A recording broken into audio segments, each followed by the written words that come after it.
Hello students, good evening. Welcome back on my YouTube channel. Today we will start our next topic of chapter number 2. The chapter name is matter around us pure.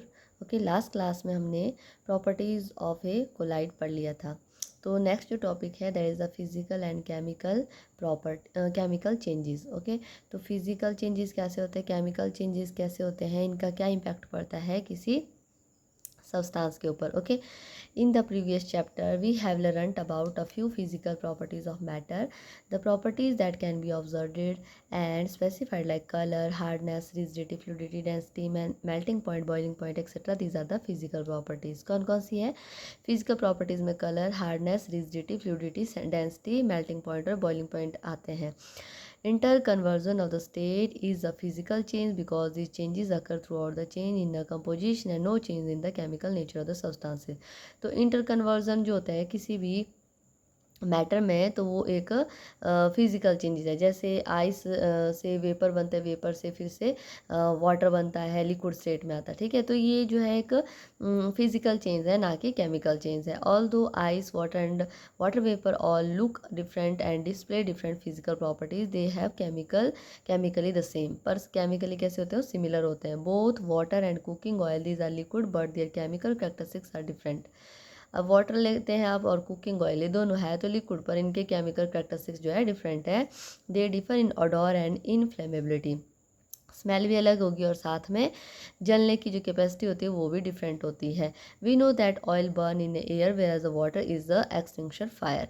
तो oil क्या करता है, जलता है जब उसको हम आग लगाते हैं, पर जो एयर पर जब वाटर होता है वो क्या करता है, आग बुझाने का काम करता है. It is the chemical properties of oil that make it different from water. Burning is a chemical change. During this process one substance react with another to undergo a change in chemical composition.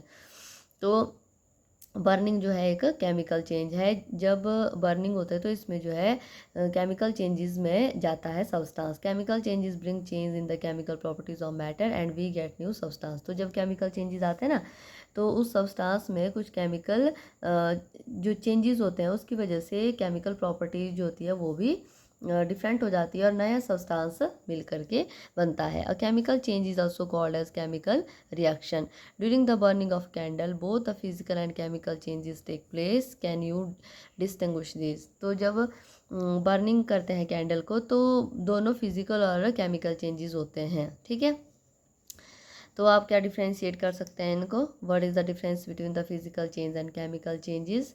Next है what are the type of pure substances. तो pure substances क्या होते हैं. On the basis of a chemical composition substances can be classified either on the element और compound.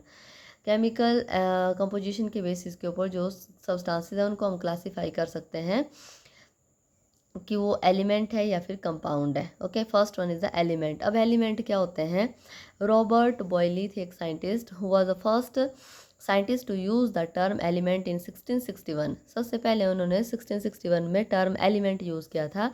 और Antony Laurent लोवेजियर 1743 से लेकर के 94 तक इनकी डेथ हुई थी. A French chemist was the first to establish an experimentally useful definition of an element.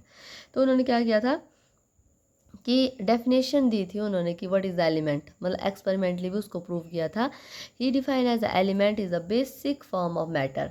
ठीक है, उन्होंने क्या बोला था कि एलिमेंट जो है that is the basic form of matter that can not be broken down into simpler substances by chemical reaction.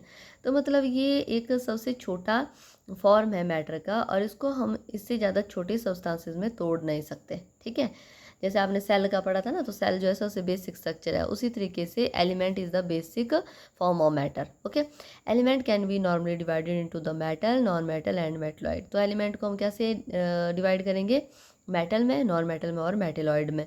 Metals usually show some or all of these following properties. तो क्या क्या होता है मेटल की property, छोटी classes में भी आपने पढ़ा है. दे हैव लस्टर, शाइन होती है. सिल्वरी ग्रे और गोल्डन येलो कलर के होते हैं. Conduct heat and electricity. They are ductile. Ductile means they can be drawn into the wires, मतलब आप इनको वायर्स के रूप में भी कन्वर्ट कर सकते हैं. They are malleable. Can be hammered into thin sheet. अगर आप हथौड़े से इनको पीटते हैं तो पतली शीट्स में कन्वर्ट कर सकते हैं. They are sonorous, can ringing sound when hit.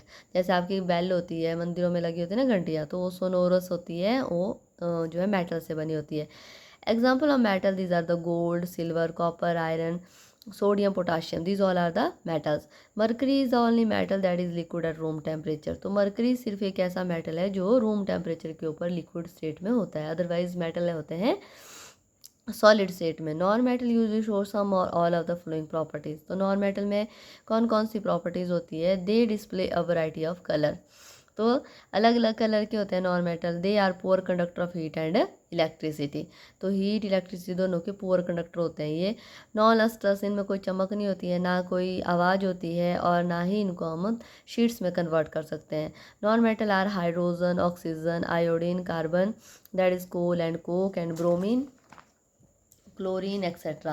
Some elements, they have intermediate properties between those of metal and non-metal, and they are called the metalloid. तो कुछ एलिमेंट ऐसे होते हैं जिनकी इंटरमीडिएट प्रॉपर्टीज़ होती है, that means they show the properties of both the metal and non metal, मतलब दोनों की तरह उनके पास प्रॉपर्टीज़ होती है।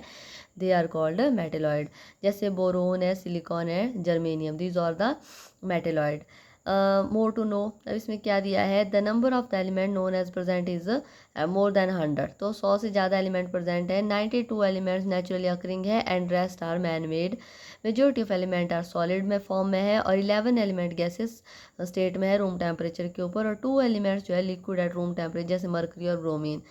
एलिमेंट जैसे कि गैलियम है, सीजियम है, become liquid at room temperature slightly above room temperature. तो रूम टेम्परेचर से थोड़ा ज़्यादा टेम्परेचर के ऊपर ये जो है लिक्विड स्टेट में आ जाते हैं। जैसे सीजियम के बारे में बोलते हैं कि अगर आप इसको हाथ के ऊपर रखते हैं तो ये मेल्ट हो जाता है, ठीक है। तो हम ह्यूमन बॉडी का टेम्परेचर 37 डिग्री सेल्सियस होता है, तो वो मेल्ट हो जाएगा। तो रूम टेम्परेचर से थोड़ा ज़्यादा टेम्परेचर होगा तो ये लिक्विड स्टेट में आ जाते हैं, ठीक है। नेक्स्ट है कंपाउंड। तो ये हो गया एलिमेंट की प्रॉपर्टीज़। अब कंपाउंड क्या होते हैं? A compound is a substance composed of two or more elements chemically combined with one another in fixed proportion. तो फिक्स प्रोपोर्शन में दो या दो से ज़्यादा एलिमेंट जुड़े होंगे, ठीक है, और उनको बोलते हैं compound. What do we get when two or more element are combined? तो क्या होता है, क्या बनता है जब हम दो से ज़्यादा एलिमेंट को कंबाइन करते हैं? एक्टिविटी है इसके लिए 2.4। Divide the glass in 2 groups, give 5 gram of iron filling and 3 gram of sulphur powder in the china dish to both of the groups. तो दो ग्रुप बनाने, ए और बी, और जो ए ग्रुप है उनको 5 ग्राम आयरन फिलिंग दे देनी है, और दूसरा जो ग्रुप है उनको 3 ग्राम सल्फर पाउडर दे देना है, ठीक है, चाइना डिश में। एंड ग्रुप 1 क्या करेगा? Mix and crush the iron filling and the sulphur powder. अब क्या करना है? मिक्स करना, क्रश करना है आयरन फिलिंग और सल्फर पाउडर को। ग्रुप बी को बोलना है कि mix and crush the iron filling and the sulphur powder, heat this mixture strongly till red hot. अब उसको अच्छे से हीट करना है, और ताकि वो बिल्कुल लाल गर्म हो जाए। And remove from flame and let the mixture cool. अब उसको कूल होने के लिए रख देना है। ग्रुप 1 और 2 अब क्या करेंगे? Check the magnetism in the material obtained and bring a magnet near the material and check if the material is attracted toward the magnet। तो अब जब आप मतलब देखना चाहेंगे कि उसमें जो है अट्रैक्शन आ रही है, क्योंकि मेटल और नॉन मेटल का तभी पता चल सकता है ना, तो इसमें आपने चेक करना है कि मैग्नेट से वो अट्रैक्ट हो रहे हैं या नहीं हो रहे हैं। Compare the texture and colour of the material obtain by the groups and add the carbon disulphide to 1 part of the material obtain. तो क्या करना है? कार्बन डाइसल्फाइड आपने ऐड करना है, स्टर वेल एंड फिल्टर, फिर आपने उसको अच्छे से हिलाना है और फिल्टर कर देना। ऐड डाइल्यूट सल्फ्यूरिक एसिड और dilute hydrochloric acid to the other part of the material obtain. Note, teachers supervision necessary for the activity. तो ये टीचर की प्रेजेंस में करना है। Perform all the above step with both element iron and sulphur separately. तो दोनों iron और sulphur के साथ ये अलग अलग से करने हैं आपने, ठीक है। अब इनके आंसर आपको इसमें मिलेंगे। Did the material obtain by the 2 groups look the same? क्या दोनों ग्रुप्स में जो मटेरियल जो मिल रहा है क्या वो सेम है? विच ग्रुप है obtain a material which is magnetic properties? कौन सा ग्रुप है जिसमें जो मटेरियल मिल रहा है उसके पास मैग्नेटिक प्रॉपर्टीज़ है? Can we separate the compound of the matter material obtain? क्या हम जो मटेरियल हमारे को मिला है उसको हम सेपरेट कर सकते हैं? On adding the dilute sulphuric acid और dilute hydrochloric acid, did both the groups obtain a gas? Did the gas in both the cases smell the same or different? जब हम इसमें डाइल्यूट सल्फ्यूरिक एसिड या फिर dilute hydrochloric acid डालते हैं तो क्या दोनों ग्रुप जो है गैस को प्रोड्यूस कर रहे हैं, क्या स्मेल जो है दोनों में सेम है या डिफरेंट है। फर्स्ट है the gas obtain by group 1 is hydrogen that is colourless. तो जो पहला ग्रुप जब उसको मतलब केमिकल वो इसमें डालेंगे तो उसमें जो गैस रिलीज हो रही है दैट इज द हाइड्रोजन, और वो कलरलेस है, ऑडोरलेस है, ना स्मेल होगी। एंड कंबस्टिबल, कंबस्टिबल का मतलब है जलेगी वो। It is not advise to be combustible rest for hydrogen in the class, पर आपने उसको जलाना नहीं है, कोशिश नहीं करनी है जलाने की, ठीक है, पर अदरवाइज वो कंबस्टिबल होगी। The gas obtain by the group second is hydrogen sulphide. तो सेकंड ग्रुप जो उसमें केमिकल डालेंगे तो उसमें गैस प्रोड्यूस होगी that is a hydrogen sulphide. It is a colourless gas and smell of the रॉटन egg, और इससे स्मेल आएगी आपको जैसे सड़े हुए अंडे की स्मेल होती है वैसी। तो आप समझ आना कि that is a hydrogen sulphide gas. You must have observed that the product obtained by both the groups show the different properties। तो दोनों ग्रुप में अलग अलग प्रॉपर्टीज हमारे को ऑब्जर्व हुई। एंड दो द स्टार्टिंग मटेरियल वर भी सेम, पर स्टार्टिंग के मटेरियल तो सेम थे। Group 1 has the carried out the activity involving a physical change where as the case 2 is the chemical change. तो ग्रुप 1 में सिंपल फिजिकल चेंज किया हमने, सिर्फ उसको मिक्स किया उस पाउडर को, और सेकंड में हमने जो है केमिकल चेंज कर दिया, गर्म कर दिया ना उसको, तो केमिकल चेंजेस हो गए उसमें। The material obtain by group 1 is the mixture of the two substances and the substance given the element that is iron and sulphide and the properties of mixture these are the same as that of the its constant. तो जो properties होती है mixture की वो same होती है जैसे उसके कंस्टेंट होते हैं, ठीक है। तो यहाँ पे मिक्सचर और कंपाउंड में डिफरेंस दिया हुआ है।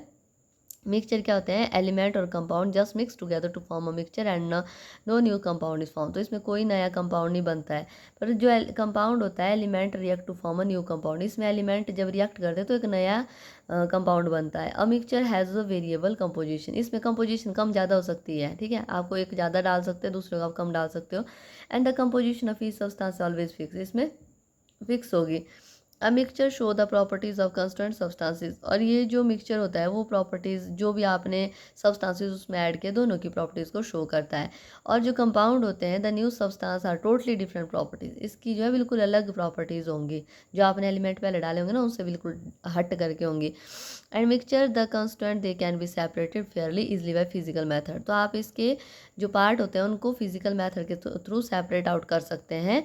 And the constant can be separate only by the chemical and electrochemical reaction, तो इसको हम सिर्फ और सिर्फ केमिकल और इलेक्ट्रोकेमिकल रिएक्शन के थ्रू ही सेपरेट कर सकते हैं, ओके।